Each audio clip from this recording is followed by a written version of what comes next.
Step 1. I've spent the last few years interviewing some of the most successful gamblers in the world, and it's not just because I like spending my time in casinos. I've got a hunch that there's a special kind of intelligence for thinking about risk and uncertainty, something I call risk intelligence. So, if psychologists study gamblers at all, they tend to focus exclusively on problem gamblers. But that's like studying obesity and neglecting haute cuisine. Step 2. I've spent the last few years interviewing some of the most successful gamblers in the world.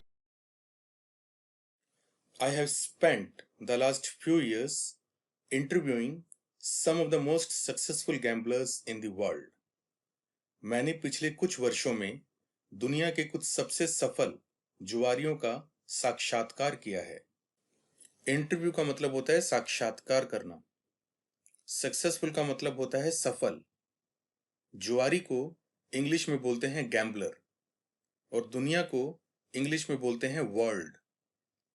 Spend का past form है जिसका मतलब होता है खर्च करना या बिताना। जैसे पैसा खर्च करने को बोलते हैं स्पेंड मनी और समय बिताने को बोलते हैं spend time.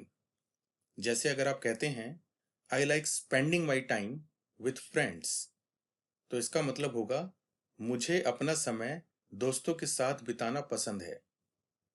And it's not just because I like spending my time in casinos. And it is not just because I like spending my time in casinos. और यह सिर्फ इसलिए नहीं है कि मुझे अपना समय जुआ घर में बिताना पसंद है।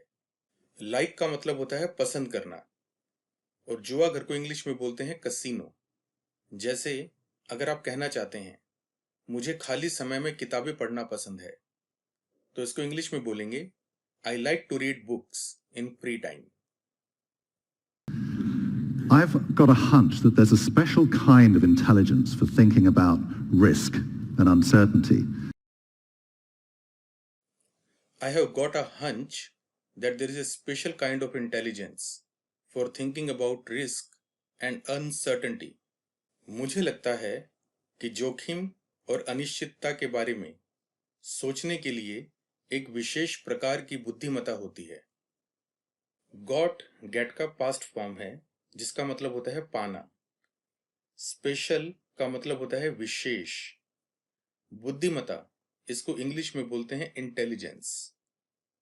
थिंक का मतलब होता है सोचना और रिस्क का मतलब होता है जोखिम। अनिश्चितता को इंग्लिश में बोलते हैं अनसर्टेनिटी। टू हैव हंच इसका मतलब होता है एहसास होना या लगना। To have a feeling. तो जैसे if you have hunch about something, इसका मतलब ये है कि आपको पता है कि कोई बात सच है पर आपके पास कोई प्रूफ नहीं है।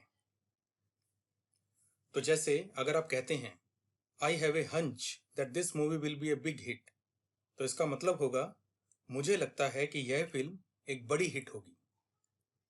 Something I call risk intelligence. Something I call risk intelligence, जिसको मैं जोखिम उठाने की बुद्धिमत्ता कहता हूं। रिस्क इंटेलिजेंस का मतलब होता है जोखिम उठाने की बुद्धिमत्ता। So, if psychologists study gamblers at all, they tend to focus exclusively on problem gamblers.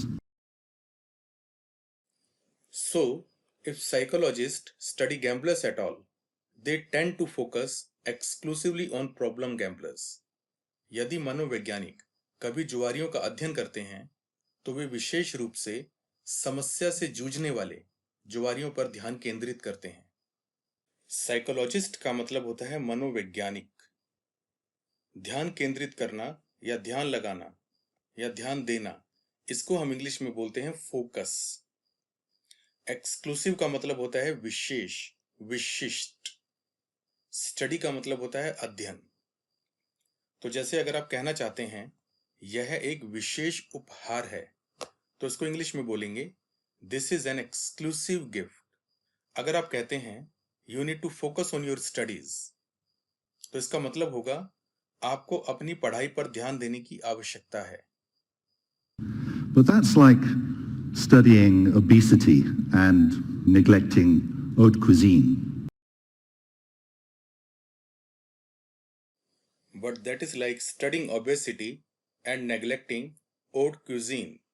यह कुछ ऐसा है कि असामान्य भोजन की तरफ ध्यान दिए बिना मोटापे का अध्ययन करना।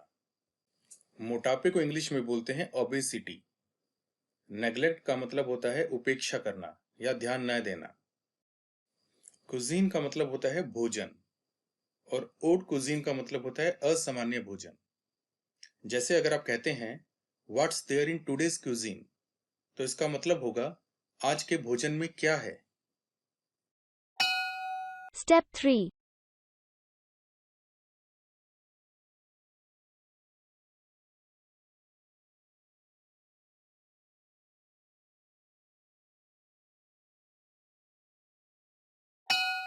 Step 4. I've spent the last few years interviewing some of the most successful gamblers in the world, and it's not just because I like spending my time in casinos. I've got a hunch that there's a special kind of intelligence for thinking about risk and uncertainty, something I call risk intelligence. So, if psychologists study gamblers at all, they tend to focus exclusively on problem gamblers.